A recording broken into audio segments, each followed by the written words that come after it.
Board परीक्षा का जो प्रश्न पत्र योजना है उसके अनुसार अपनी 10th क्लास की गणित का आज ये कंटेंट होने वाला है, जो कि आपके ब्लूप्रिंट के अकॉर्डिंग मोस्ट इम्पोर्टेंट प्रश्नों को सिलेक्ट करके आपके लिए डाला हुआ है।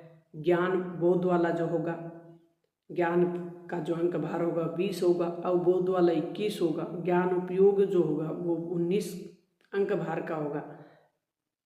कौशल मौलिकता से संबंधित जो अंक भार होने वाला है वो 20 नंबर का होने वाला। टोटल आपका 80 मार्क्स का पेपर होगा, तो हम कोशिश करें कि अधिकतम मार्क्स लें।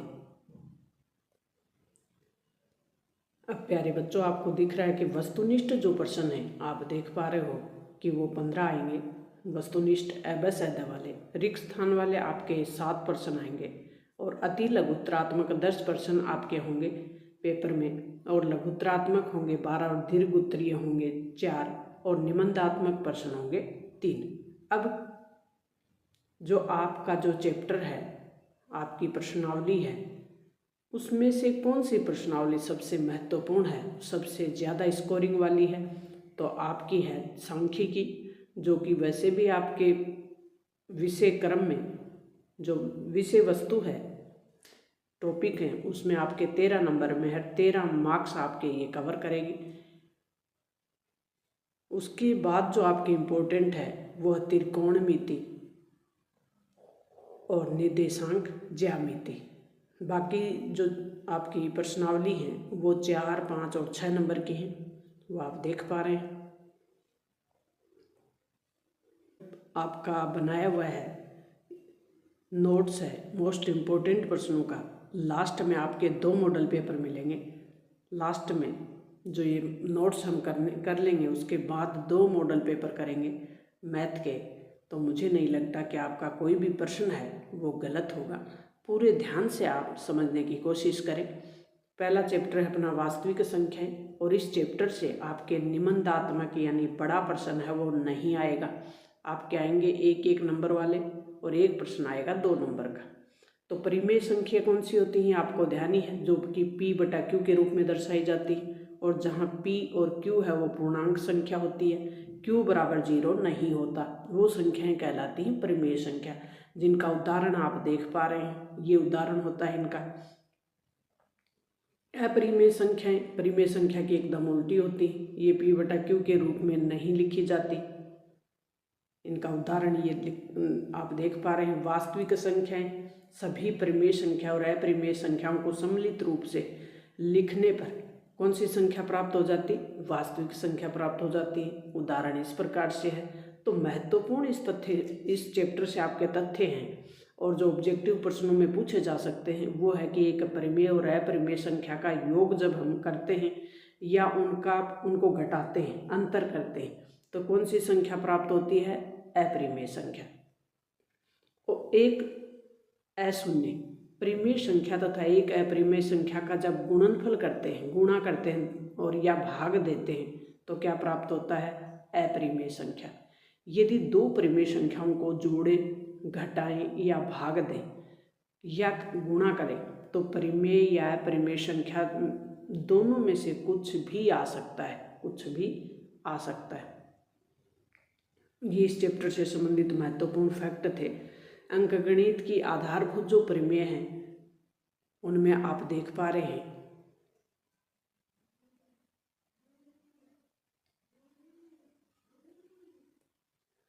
दो धनात्मक पूर्णांकों के LCM और HCM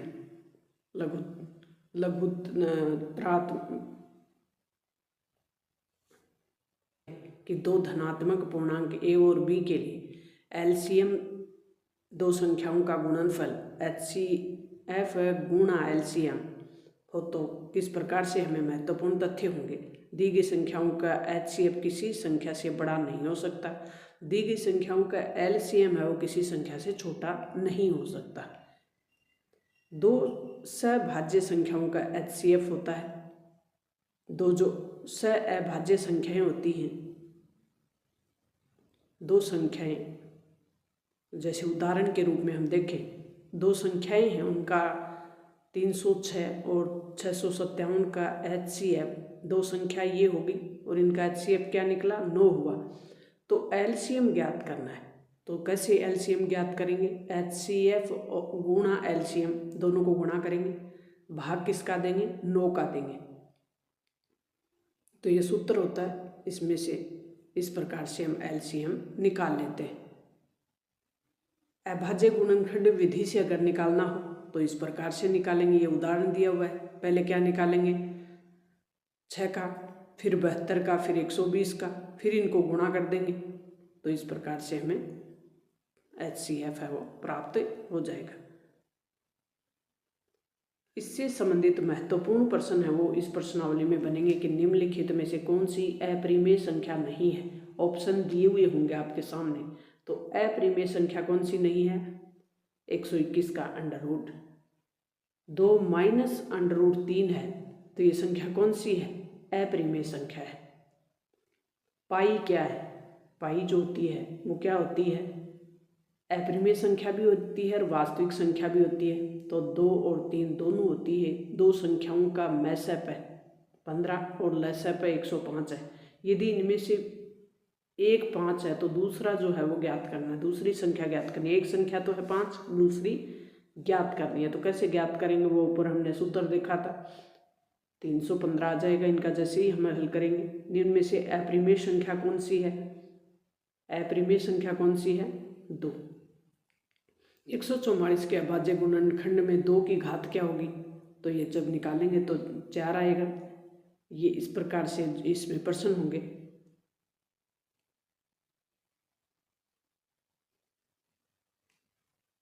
अब हम निकालने वाले प्रश्नों को देख लेते हैं, किस प्रकार से आपको हल करना है और अपना जो आंसर है 4 ऑप्शन में से एक आंसर सेलेक्ट करना है वो आप देख सकते हैं। जैसे 144 और 198 दिया हुआ है तो महत्तम समापत्ति ज्ञात करना है, तो उस सूत्र के अकॉर्डिंग आप कर लेंगे। अभाज्य गुणनखंड विधि द्वारा 510 और 92 का महत्तम समापत्ति और लघुत्तम समापत्ति ज्ञात करना है। तो 510 का इस प्रकार से पहले इनको टुकड़ों में बांट लेंगे, 92 को पहले टुकड़ों में बांट लेंगे, फिर HCF ज्ञात कर लेंगे और उसके बाद ज्ञात कर लेंगे LCM। दो संख्या, ये संख्या ही 90 और 144, इसका LCM है वो 720 है। एक तो हमें निकाल के दे दिया, कौन सा निकाल दिया LCM। HCF हमें ज्ञात करना है। तो LCM गुणा HCF जब एक निकाला हो तो इस सूत्र के अकॉर्डिंग इस सूत्र को सेट करके हम इस प्रकार से निकाल लेते हैं। 90 को 144 से गुणा कर देंगे और 720 का भाग दे देंगे तो क्या प्राप्त हो जाएगा HCF। सिद्ध कीजिए कि अंडर रूट 3 है वो अपरिमेय संख्या है। तो इस प्रकार से हमें इसे सिद्ध करना होगा।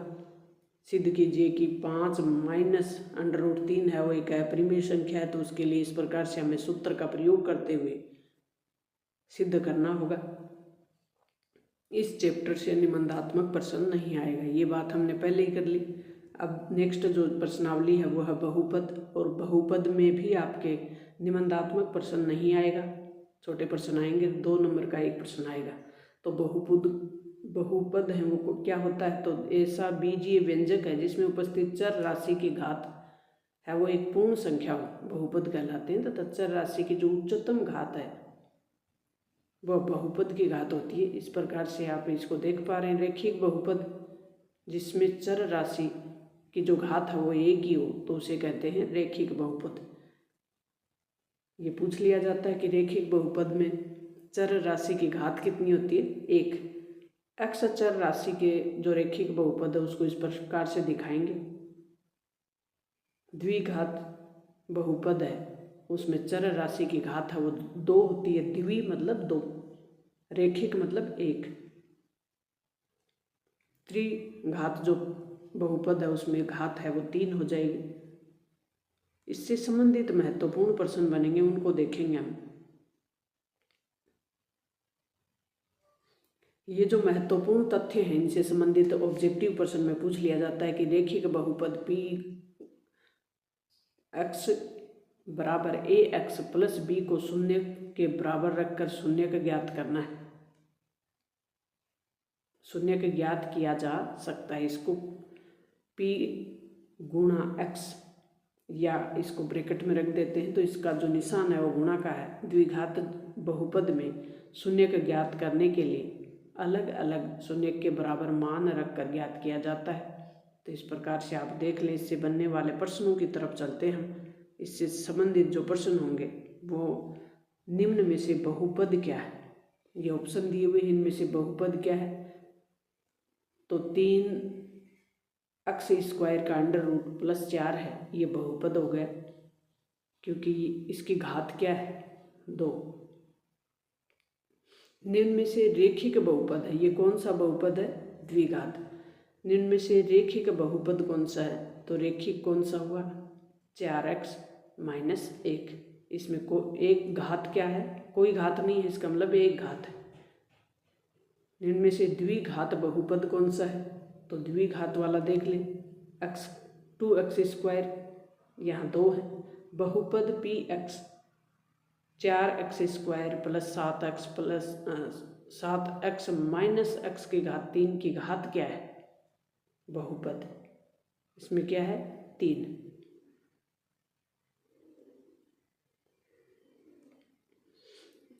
तो इस प्रश्नावली से इस प्रकार से बनेंगे, इनको आप देख लें एक बार।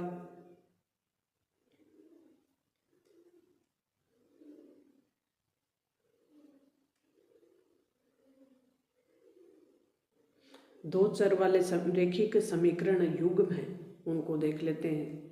दो चर वाले रेखिक समीकरण युग्म, इससे भी आपके निबंधात्मक प्रश्न नहीं आएगा। एक मार्क्स वाले प्रश्न आएंगे और एक प्रश्न आएगा वो 2 नंबर का आएगा।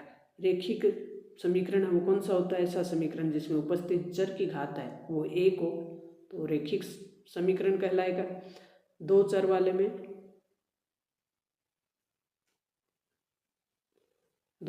में रेखिक घात है वो 1 हो।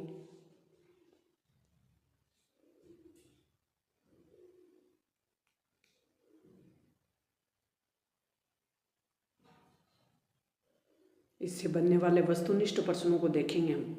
3x + 2y = 11 को संतुष्ट करने वाला जो युग्म है वो कौन सा है, तो वो होगा, जब हम इसको हल करेंगे तो 1 और 4। निम्न रेखिक समीकरण युग्म के जो हल हैं वो कौन से हैं, तो x = 9 और y = 5।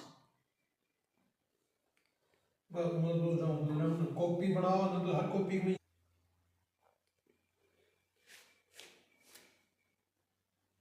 एक रेखिक समीकरण की घात कितनी होती है, तो एक रेखिक समीकरण बहुत ही सरल प्रश्न है। एक रेखिक समीकरण की घात 1 होगी।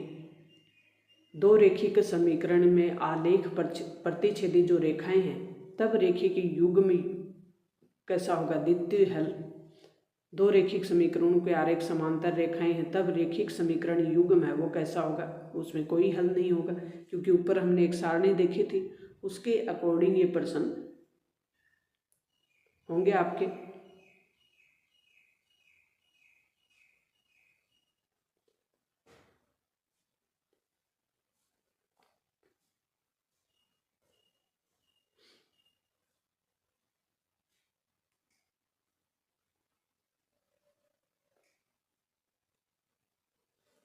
अब दो रेखाओं का अंतर है वो 26 है, और एक रेखा दूसरी रेखा से 3 गुनी है, तो ज्ञात कीजिए।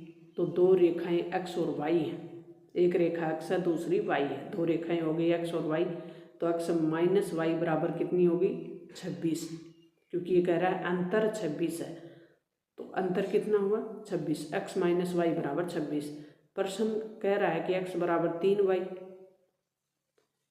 एक संख्या दूसरी संख्या कितनी है 3 गुनी है, संख्या x है उसकी 3 गुनी है y, तो इसको आप सेट कर लेंगे। समीकरण 2 से x का मान समीकरण 1 में रख देंगे, तो इस प्रकार से हो जाएगा 3y - y = 26, 2y = 26, फिर 2 का भाग 26 में देंगे तो y का मान आ जाएगा, y = 13। इसी प्रकार से x का मान हो जाएगा, x जो है वो 1 है तो y 3 था, तो 3 गुणा कर देंगे, 3 गुणा 13 = 39, अतः दो संख्याएं हैं वो 39 और 13 हो गए। अब दो संपूरक कोण हैं उनको कर लेंगे। अब अपना है द्विघात समीकरण की जो प्रश्नावली है, इस प्रश्नावली से हमें 4 अंक का निबंधात्मक प्रश्न पूछा जाएगा। तो इसमें हम छोटे प्रश्न हल नहीं करेंगे, सीधा हम निबंधात्मक प्रश्नों को हल करके अपनी जो तैयारी है उसको मजबूत करेंगे। तो द्विघात समीकरण को आपका पता ही है, जिसकी घात 2। तो इसको थोड़ा सा आप देख लें कि द्विघात समीकरण किस प्रकार से होते हैं। तो प्रश्न हल करेंगे हम। 2 क्रमांकगत धनात्मक पूर्णांकों का गुणनफल है वो 306 है। तो पूर्णांकों की संख्या ज्ञात करनी है। तो 2 क्रमांकगत धनात्मक पूर्णांक हैं वो एक x है, तो एक दूसरा हो गया x प्लस 1। तो x प्लस 1 बराबर 306। तो x की स्क्वायर, इस x को इस x को गुणा करेंगे तो x की स्क्वायर होगी, प्लस x इस x को 1 से गुणा करेंगे तो x हो गया 306 को 300। तो x square plus x minus 306 बराबर हो गया 0, क्योंकि 306 को इधर लाएंगे तो ये माइनस में बदल जाएगा। अब हम गुणा कर लेंगे, इसको तोड़ लेंगे। ये जो समीकरण हमें प्राप्त हुआ है इसको हम क्या कर लेंगे, टुकड़ों में तोड़ लेंगे। x plus 18 minus 17 x plus 18 बराबर 0। तो x प्लस 18 और x माइनस 17 बराबर क्या हुआ 0। x प्लस 18 बराबर 0, x बराबर माइनस 18 यानी ऋणात्मक पूर्णांक हुआ। तो x बराबर माइनस 17 और x बराबर प्लस का 17। तो x प्लस 1 बराबर 17 और 17 प्लस 1 बराबर क्या हो गया 18। इसमें इस प्रकार से भी प्रश्न होंगे। 13 मीटर व्यास वाला एक वर्ताकार पार्क है, उसकी परिसीमा के एक बिंदु पर एक खंभा गाड़ दिया गया और इस पार्क के एक व्यास के दोनों बिंदुओं पर बने फाटकों ए और बी के खंभे की दूरी का जो अंतर है वो 7 मीटर है। तो क्या संभव है यदि दोनों फाटकों में कितनी दूरियां का खंभा गाड़ा है। तो इस प्रकार से हमें इसको बनाना है और इसे हल करना है।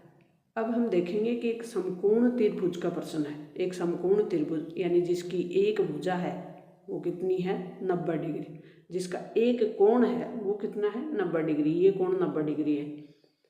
इसके आधार से 7 सेंटीमीटर कम है। इसकी जो ऊंचाई है, ये वाली ऊंचाई है, ये आधार से 7 है वो कम है -7। यदि कर्ण है, सामने वाली जो भुजा होती है वो कर्ण होती है, 13 सेंटीमीटर है, तो अन्य 2 भुजाएं ज्ञात करनी। तो इसके लिए सूत्र हम BC बराबर x, AB बराबर, BC कौन सी हुई ये वाली, AB कौन सी हुई ये वाली ऊंचाई। तो AB बराबर हो गया x माइनस 7, AC बराबर हो गया 13। अब इसका सूत्र जो कि पाइथागोरस प्रमेय के अनुसार है, त्रिभुज ABC, तो कर्ण स्क्वायर बराबर आधार स्क्वायर प्लस लंब स्क्वायर, ये सूत्र रखेंगे। AC बराबर BC square plus AB square रखेंगे। 13 की स्क्वायर कर देंगे, क्योंकि यहाँ क्या है कर्ण कितनी है 13 है, 13 की स्क्वायर बराबर सूत्र को सेट कर देंगे। तो इस प्रकार से हमें इसका जो मान है वो प्राप्त हो जाएगा। समांतर श्रेणी की जो प्रश्नावली है अपनी, उससे हमारे वस्तुनिष्ठ प्रश्न हैं 2, और एक आएगा रिक्त स्थान वाला, और एक प्रश्न अपने आएगा दीर्घोत्तरीय 3 नंबर वाला। तो समांतर श्रेणी क्या होती है आपको पता ही। तो एक ऐसा क्रम है जिसमें पहला पद तथा प्रत्येक पद अगले से ठीक पहले पद में एक अचर संख्या d जोड़ने पर प्राप्त हो जाता है। इस प्रकार से हमारे प्रश्न होंगे जो जोड़ने से प्राप्त होंगे। d को सार्व अंतर यानी अंतर मानते हैं, जो कि धनात्मक ऋणात्मक या शून्य हो सकता है। ये यदि AP का पहला पद a सर्वम अंतर d हो तो AP बराबर क्या होगा, व्यापक रूप में क्या प्राप्त होगा, इस प्रकार से हमें प्राप्त होगा। ये हमारे लिए सूत्र होगा निकालने के लिए। इस सूत्र का प्रयोग करते हुए हमें इन प्रश्नों को हल करेंगे।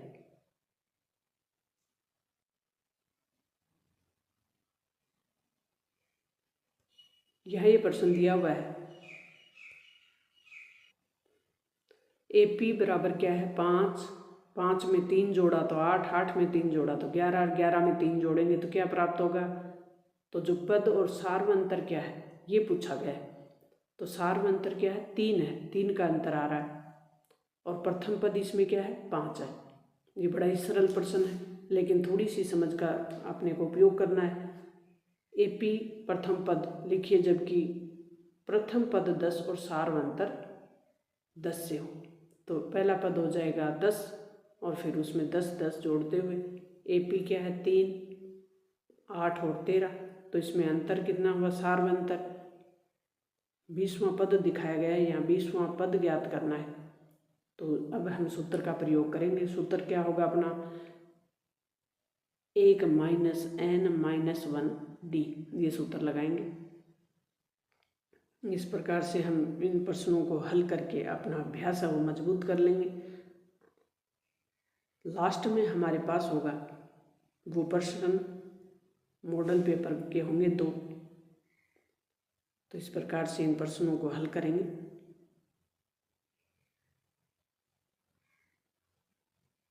त्रिभुज वाले की जो प्रश्नावली है अपनी त्रिभुज की, उससे वस्तुनिष्ठ प्रश्न होंगे, अति लघुत्तरात्मक होंगे और लघुत्तरात्मक होंगे। यहाँ अपने निबंधात्मक प्रश्न नहीं होगा।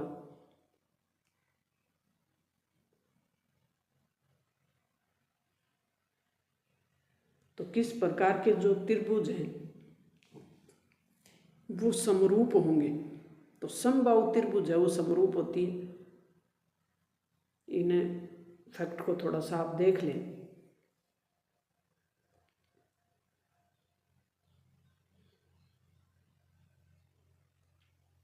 त्रिभुजों की समरूपता के लिए किसका प्रयोग करते हैं, ट्रिपल ए, ट्रिपल एस।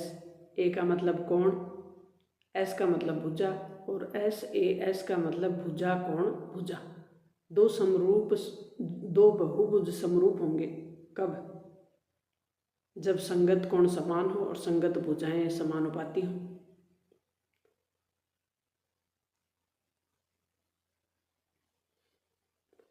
त्रिभुज की समरूपता के जो प्रतिबंध हैं वो लिखिए। तो त्रिभुज की समरूपता को हम सिद्ध करेंगे तो संगत कोण बराबर हो, संगत भुजाएं हो, समानुपाती हो। ये 2 हमारे लिए उपयोग करके हम सिद्ध करेंगे एक समरूपता वाला।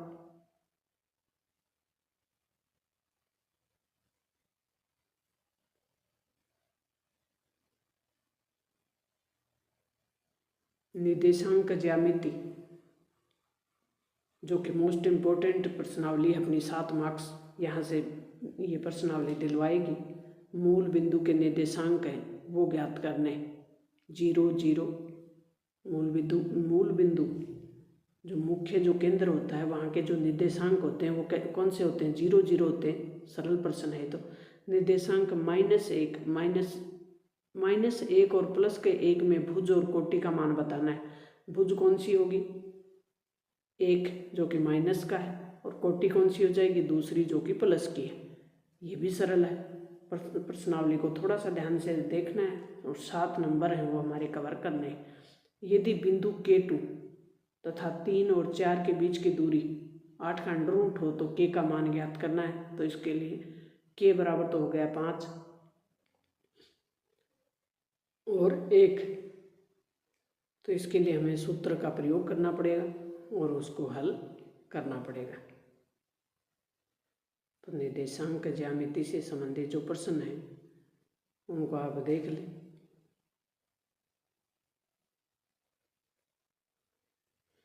त्रिकोणमिति का परिचय, और ये जो प्रश्नावली है ये हमें 8 मार्क्स के प्रश्न हमारे पेपर में देखने को मिलेंगे। इस प्रश्नावली से निबंधात्मक प्रश्न होगा वो 1 होगा यहाँ से त्रिकोणमिति वाला। तो इसमें लंब, आधार और कर्ण, कोस, सेक, थीटा, ये सब सूत्र हमें याद होंगे। इनका मान अगर याद होगा, साइन थीटा, कोस थीटा और टेन थीटा, इनके मान याद होंगे तो हम इसे आसानी से कर लेंगे। तो इस टेबल को आप याद कर लें, कोट सेक और कोट सेक थीटा, इसको भी याद कर लें। फिर इनका मान रखते हुए आपको हल करना है। टेन 45 और कोट 45 का मान ज्ञात करना है। तो इसका दोनों का जब हम मान रखेंगे तो हमारे सामने 2 प्राप्त होगा। 1 प्लस 1 कोण टेन 45 का मान 1 होता है और कोट 45 का मान भी 1 होता है। तो दोनों को जोड़ेंगे तो क्या प्राप्त हो जाएगा? 2 प्राप्त हो जाएगा।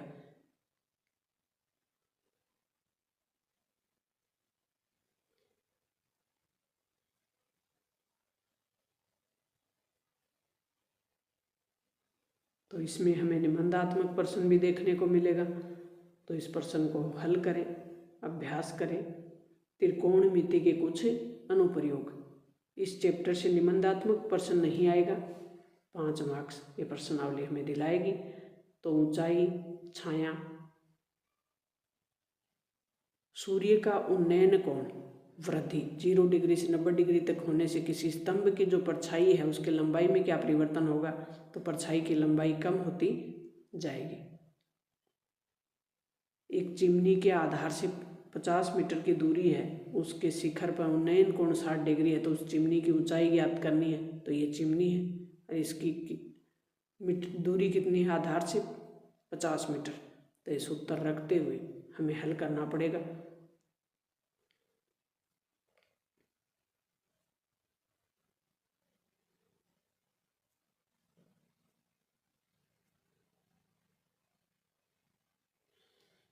व्रत से संबंधित जो अपनी प्रश्नावली होगी ये 6 मार्क्स वाली होगी और इसमें से भी निबंधात्मक प्रश्न नहीं आएगा, बड़ा प्रश्न आएगा दीर्घ उत्तरीय जो कि 3 नंबर वाला होगा।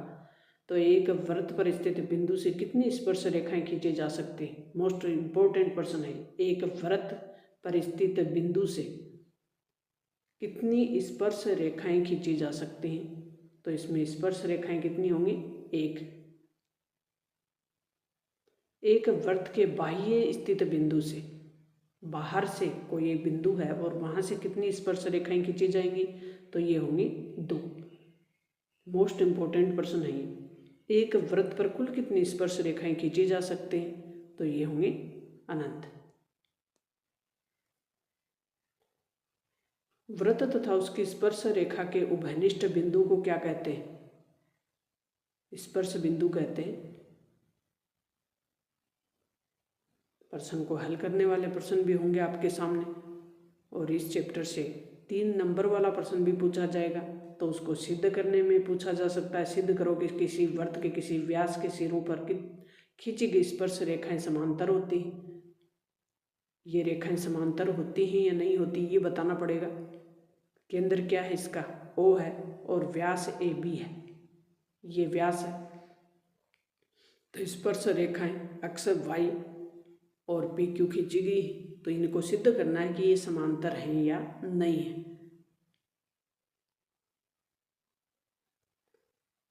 चित्र में O एक केंद्र है, वृत्त का केंद्र क्या है? O है और PA और PB स्पर्श रेखाएं हैं। PA और PB स्पर्श रेखाएं हैं। तो सिद्ध कीजिए कि जो AOBP एक चक्रीय चतुर्भुज बना रहे हैं, ये सिद्ध करना है।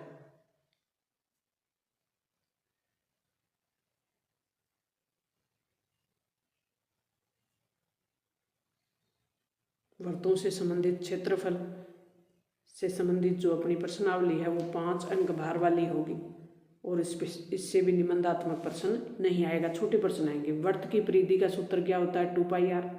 अर्धवृत्त का परिधि परिमाप होगा तो वो होगा πr + 2r और वृत्त का क्षेत्रफल निकालेंगे तो πr²। अर्धवृत्त का होगा तो 1/2 लगा देंगे πr² के साथ। पाई का मान हमेशा 22/7 होता है और इसको जब हम तोड़ते हैं, भाग देते हैं 7 का 22 में तो 3.14 प्राप्त होता है। आर वृत्त की होती है त्रिज्या। तो वृत्त का जो त्रिज्य खंड है वो आप देख पा रहे हैं कि ये होता है लघु त्रिज्य खंड, ये वाला भाग होता है।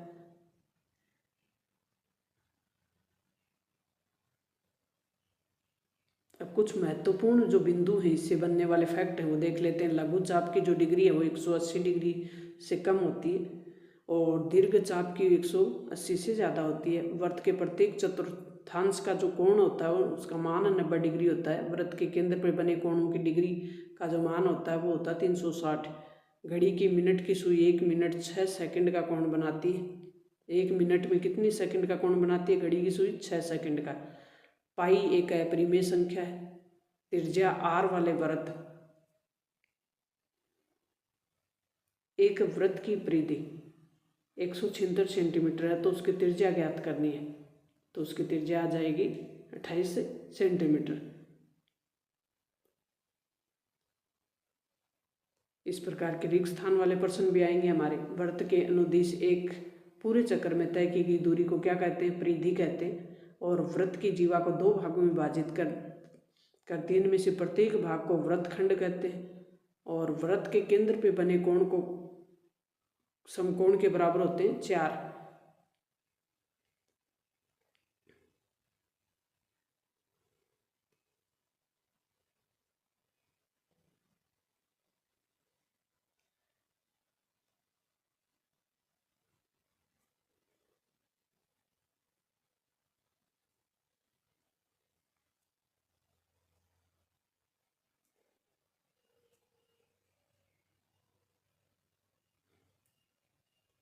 छायांकित भाग का क्षेत्रफल ज्ञात करो। यदि वृत्त की त्रिज्या है वो 21 सेंटीमीटर है, कोण AOB कितना हुआ? 120 डिग्री।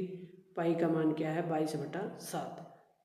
एक वर्गाकार रुमाल 9 वर्ताकार डिजाइन बने, इनमें से प्रत्येक की 7 सेंटीमीटर रुमाल के शेष भाग का क्षेत्रफल ज्ञात करना है।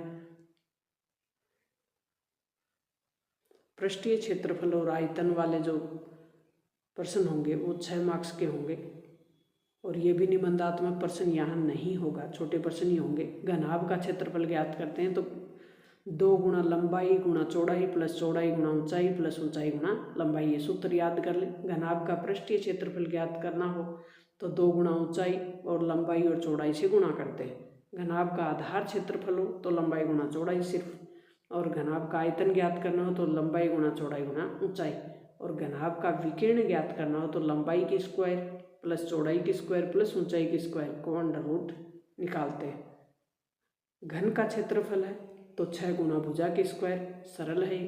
और घन का पार्श्व पृष्ठीय क्षेत्रफल होता है तो 4 गुणा भुजा की स्क्वायर। घन का आधार क्षेत्रफल भुजा गुणा भुजा। घन का आयतन भुजा गुणा 3। घन के विकीर्ण की लंबाई निकालते हैं तो 2 का अंडर रूट गुणा भुजा।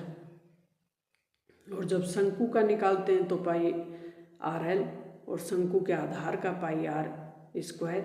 शंकु के पृष्ठीय क्षेत्रफल निकालना हो तो पाई R plus R plus L। शंकु का आयतन निकालना हो तो 1/3 गुणा पाई R स्क्वायर H।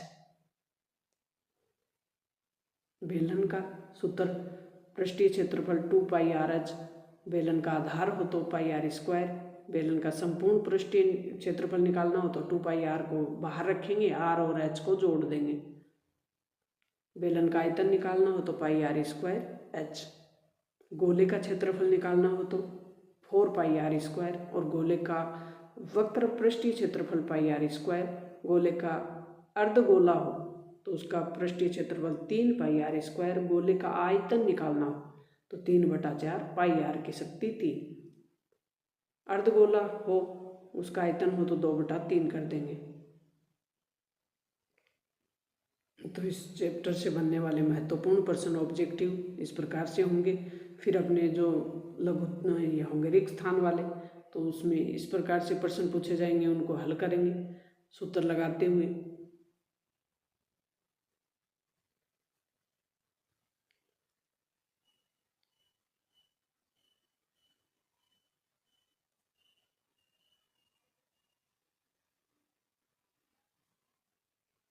सांख्यिकी जो कि हमारी 13 मार्क्स की होगी, और सांख्यिकी से बनने वाले प्रश्न होंगे वो होंगे ऑब्जेक्टिव भी होंगे, रिक्त स्थान वाले भी होंगे, लघुत्तरात्मक भी होंगे और दीर्घोत्तरात्मक भी होंगे और निबंधात्मक भी होंगे। सभी प्रकार के प्रश्न होंगे। तो समांतर माध्य किस प्रकार से निकालते हैं आपको ध्यान है।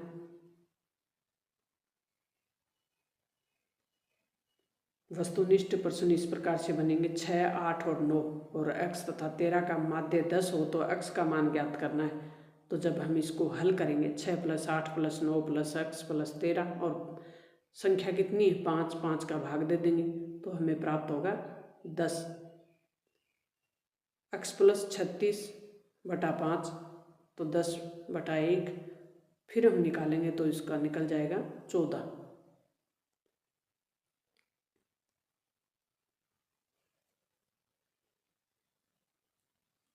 वर्ग का अंतराल 24 और 30 का जो वर्ग चिन्ह है वो कैसे निकालेंगे, तो 24 और 30 को क्या करेंगे जोड़ेंगे और भाग दे देंगे 2 का, तो 54/2 और 27 आ जाएगा अपना। संख्या 1, 2, 3, 4 n माध्य ज्ञात करना है तो n+1/2 का सूत्र लगाते हुए ज्ञात कर लेंगे। आंकड़े ये दिए हुए इनमें परिसर है वो अधिकतम आंकड़ा माइनस न्यूनतम आंकड़ा निकालते हैं। अधिकतम कितना है 20 है, न्यूनतम कितना है 2 है, न्यूनतम जो है वो 2 है तो 20 में से 2 घटा देंगे 18 प्राप्त हो जाएगा। समांतर माध्य ज्ञात करना हो तो इस प्रकार से ज्ञात करेंगे ये सूत्र लगाकर, सिग्मा f(x)/σf समांतर माध्य ज्ञात करना हो तो ये सूत्र रखेंगे।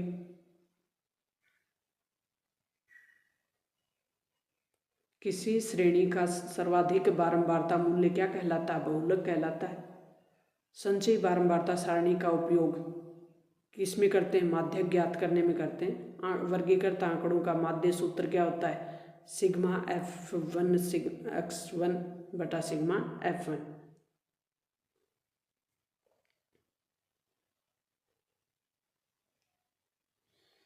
इस प्रकार से हमारी बारंबारता बंटन को जब हम निकालते हैं तो x और f कैसे निकालते हैं वो देख लें। fx इन दोनों को गुणा करके,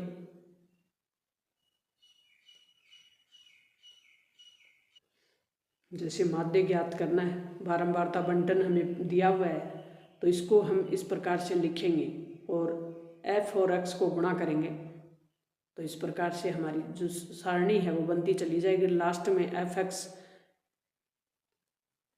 f का मान है वो 19 आ जाएगा और fx का मान है वो 63 आ जाएगा। तो fx/f सिग्मा fx/सिग्मा f ये सूत्र यूज करेंगे, 63 में 19 का भाग देंगे तो इस प्रकार से हमें प्राप्त हो जाएगा।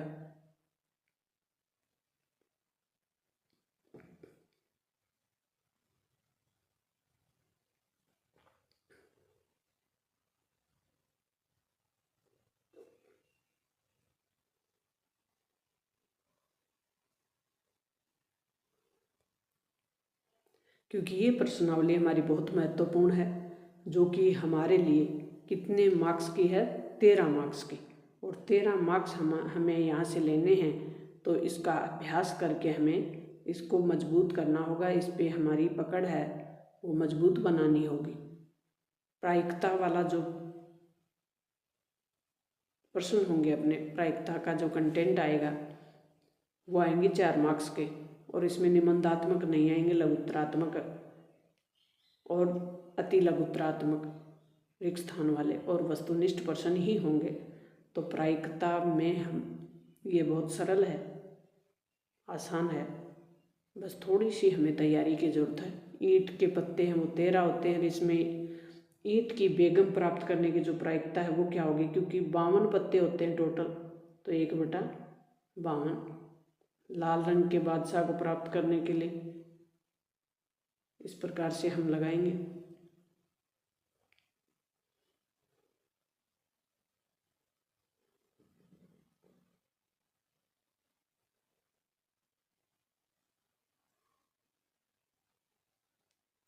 अब हमारे सामने हमें 2 मॉडल पेपर दिए, हल करके दिए। इसकी खूबसूरती ये है कि ये मॉडल पेपर हमें हल करके दिए हुए, हमारे पास घंटे होंगे 3 घंटा 15 मिनट, पूर्णांक हमारे 80 मार्क्स का होगा, और most important person selected person model paper में आपके दिए गए, कुछ आपके लिए निर्देश होंगे इस प्रकार से, और खंड ए में आपके लिए ऑब्जेक्टिव प्रश्न होंगे, बहुविकल्पीय प्रश्न जिनको हम बोलते हैं।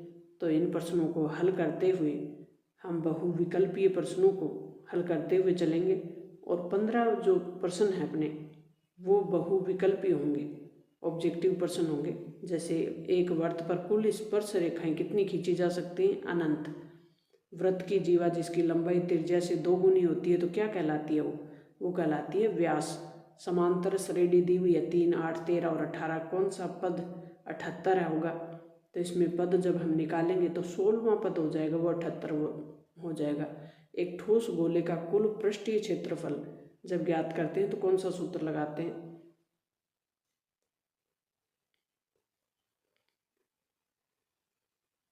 तो उसमें लगाते हैं पाई आर स्क्वायर। निश्चित घटना की जो प्रायिकता होती है वो क्या होती है?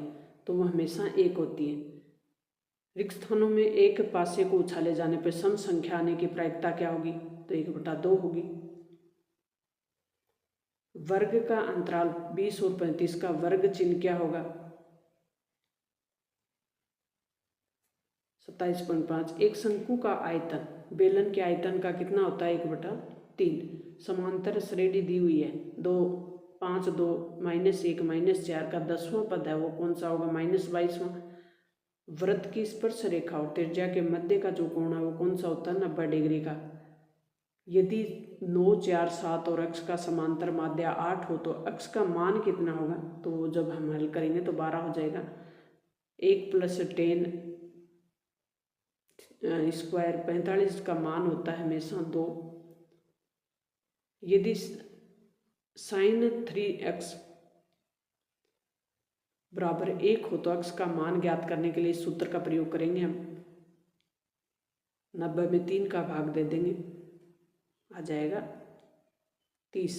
यदि किसी खंभे की परछाई उसकी लंबाई की तुल्य यानी बराबर, तो उन्नयन कोण होगा सूर्य का वो कितना होगा?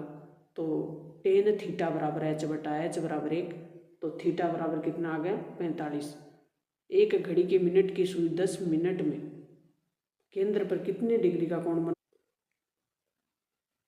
किसी घन का आयतन 64 सेंटीमीटर स्क्वायर है तो एक फलक का मान कितना होगा? भुजा बराबर आयतन 1/3 यानी 64 गुणा कोष्टक में 1/3 से गुणा करेंगे 64 को। 64 में 3 का भाग देंगे तो क्या प्राप्त हो जाएगा?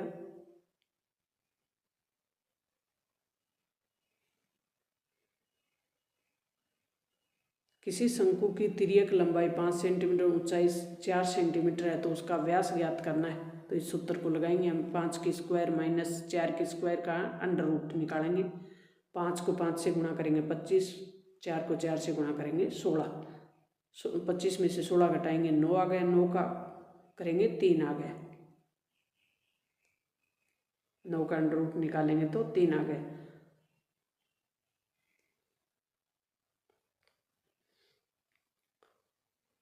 तो ये आपके लघुत्तरात्मक प्रश्न होंगे इस प्रकार से। और दीर्घ उत्तरीय प्रश्न होंगे बारंबारता वाला दीर्घ उत्तरीय प्रश्न आपके बंटन माध्य वाला है 14 का प्रश्न, और 16 का है वो भी बंटन बारंबारता वाला है।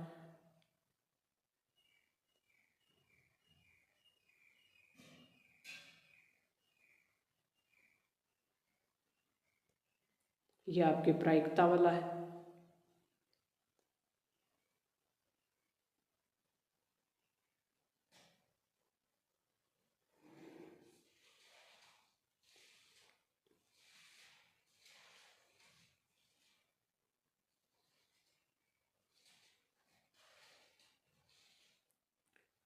यहाँ आपको हल करना होगा और इसमें मान ज्ञात करना होगा आपको।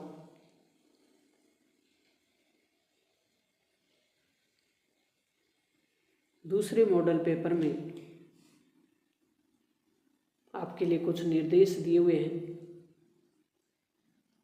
फिर आपके सामने पहला प्रश्न है वो है मैसेपे वाला। 144 और 198 का 198 का मैसेपे कितना होगा? तो जब हम हल करेंगे तो 18 हो जाएगा। बहुपद px बराबर x माइनस 3 और तीन प्लस x की घात है वो क्या है? तो घात कितनी है? बिंदु -3 और 5 कौन से चतुर्थांश में स्थित होंगे? तो तो ये द्वितीय चतुर्थांश में होंगे। जब हम उसको चतुर्थांश निकालेंगे तो आंकड़े दिए हुए इसमें बहुलक ज्ञात करना है। तो बहुलक ज्ञात किस प्रकार से करते हैं, आपको सूत्र ध्यान है तो आप आसानी से निकाल सकते हैं। जो संख्या ज़्यादा बार आई है वही बहुलक होगी। तो इसमें आप देख सकते हैं कौन सी संख्या है वो ज़्यादा बार आई है। तो 5 3 बार आ गए, तो 5 है वो सबसे ज़्यादा आई है। तो बहुलक कौन सा हो गया, 5 हो गए। एक खंभे की परछाई की लंबाई 2 मीटर है और सूर्य के उन्नयन कोण 60 डिग्री है। तो खंभे की लंबाई बतानी है।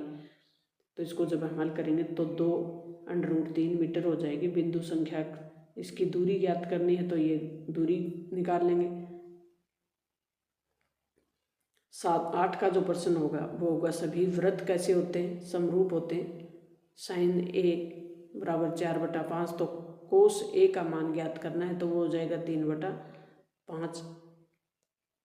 3 के प्रथम 5 गुणजों का योगफल है वो कितना होता है, तो ये होगा 45। एक वृत्त का बाह्य बिंदु से खींची गई अधिकतम स्पर्श रेखाएं वृत्त के बाह्य बिंदु से जब खींचते हैं तो कितनी होती, 2 होती।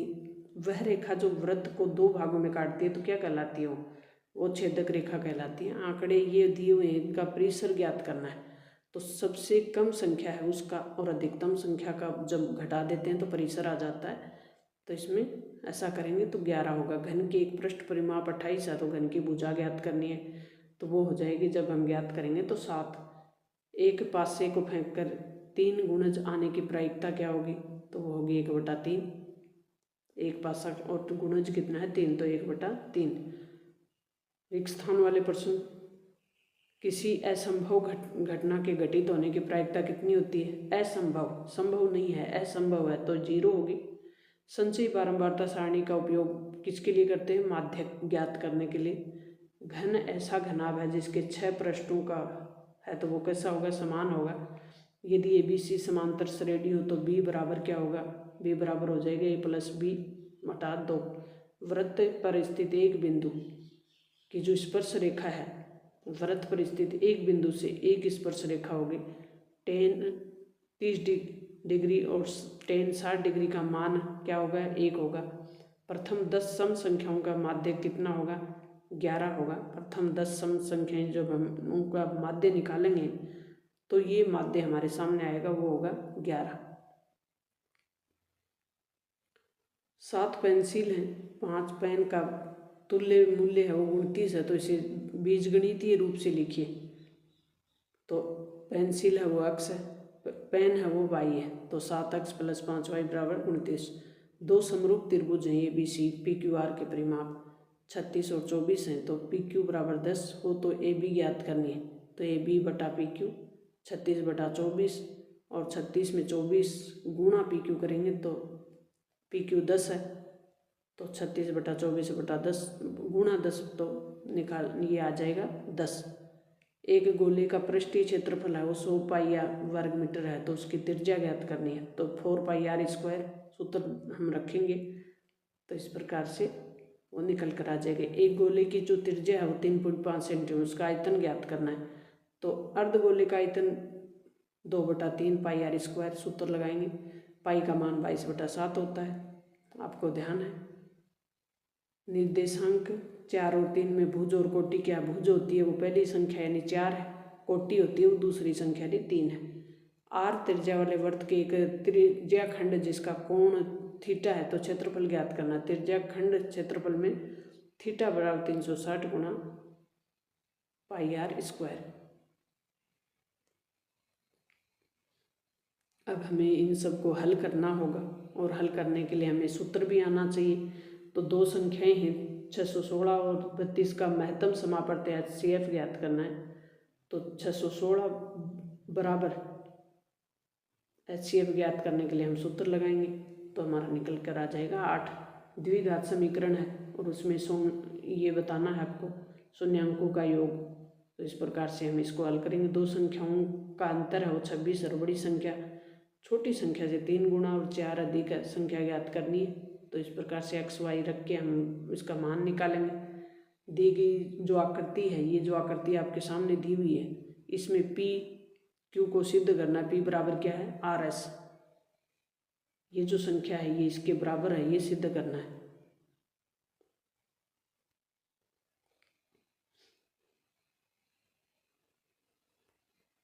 ये अपने पास पॉइंट दिए हुए हैं, इनको हल करना होगा। तो इस प्रकार से हम हल करेंगे इसको। यदि साइन ए अल्फ़ा और बीटा है, साइन अल्फ़ा बराबर 1/2 और कोस बीटा बराबर 1/2 हो तो अल्फ़ा प्लस बीटा का मान ज्ञात करना है। तो इस प्रकार से हम इनका मान रखेंगे और इसको हल करेंगे। एक वृक्ष है, उसकी ऊंचाई 4 मीटर है, टूटकर इस प्रकार गिरता है कि उसकी जो ऊपरी सिरा है वो पृथ्वी से 30 डिग्री का कोण बना देती है। तो उसकी वृक्ष की कुल ऊंचाई ज्ञात करनी है। तो इस प्रकार से हमारा जो एक त्रिभुज है वो बनेगी। ये ऊंचाई हो गई और ये कोण हो गया हमारे पास 30 डिग्री का, टूटकर जो गिरता है साइन थीटा बनाता है। तो इनका मान रख देंगे। नेक्स्ट प्रश्न है, इसमें सिद्ध करना है 2 केंद्रीय वृत्तों को बड़े वृत्त की जीवा छोटे वृत्त की जीवा को स्पर्श करती है। बड़ा वृत्त छोटा वृत्त स्पर्श बिंदु का समद्विभाजन करना है और ये सिद्ध भी करना है। एक घड़ी की सुई 6 सेंटीमीटर लंबी 90 मिनट में सुई द्वारा बनाए गए त्रिज्य खंड का क्षेत्रफल ज्ञात करना है। तो इस प्रकार से हम इसका सूत्र रखते हुए मान ज्ञात करेंगे। त्रिज्या है वो 4.2 सेंटीमीटर धातु के गोले को पिघलाकर त्रिज्या 6 सेंटीमीटर वाले एक बेलन के रूप में उसको ढाला गया, यानी बेलन की ऊंचाई ज्ञात करनी। तो बेलन का जब आयतन ज्ञात करते हैं तब कौन सा सूत्र होता है, गोले का आयतन ज्ञात करते हैं तो कौन सा सूत्र होता है, उनको दोनों को रखेंगे, फिर इसका उत्तर है वो निकालेंगे। बंटन ये दिया हुआ है हमें, माध्यक और बहुलक ज्ञात करना है। तो माध्यक कैसे ज्ञात करते हैं और बहुलक कैसे ज्ञात करते हैं। किसी अलीप वर्ष में 53 रविवार आने की प्रायिकता क्या है। तो जो अलीप वर्ष है उसमें 365 दिन होते हैं, 7 का भाग देंगे क्योंकि किसका पूछा गया, रविवार 7वें दिन आता है रविवार।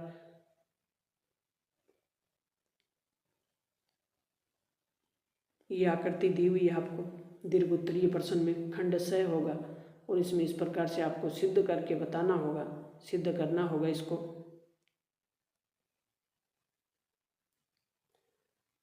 एक और प्रश्न होगा फिर आपके सामने, वो भी हल करना होगा।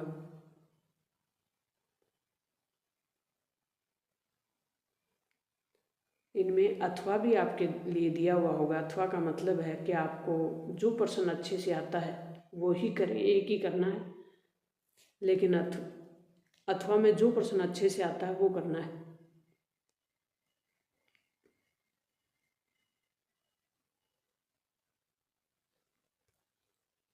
क्या परिमाप 80 मीटर क्षेत्रफल 400 मीटर स्क्वायर के एक पार्क को बनाना संभव है, उसकी लंबाई और चौड़ाई ज्ञात करनी है। तो इस प्रकार से इसको हल करना है।